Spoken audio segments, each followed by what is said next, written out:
Aleyküm salam. Amma nə vaxtsa Quran-ı Kerim veriblər məscidə, mən də satmışam. Gülməlidir vallahi. Allah bəlasını versin. Kim belə şey eləyib, Allah bəlasını versin. Nə bilim, vallahi, bu dərəcədə də olmaz da. Əksinə, ola bilər məsciddən kiməsə Quran vermişəm, ancaq pulsuz.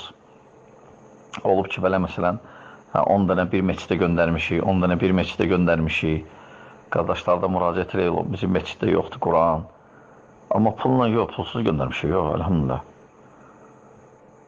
Yalandır da, danışırlar da. İnşallah gələn dəfə işim əzbərliyin yenə, yaxşı? Yox, böyləl, yox. Allah, aralı qarışıqız gelir. Biraz sakin, sakin. Oturun da, oturun qardaşım.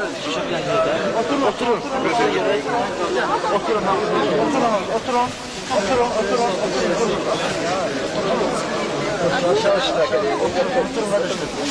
Kime çatmayıb? Kime çatmayıb? Sen? Allah. Hamımızı verəcəyik. Hamımıza verəcəyik, tamam, bismillah. Ver.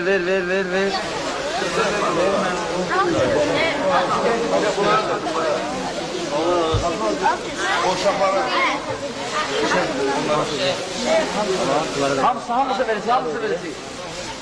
Hamımıza verəcəyik, dayan. Hamımıza. Çatacaq. Ver bana.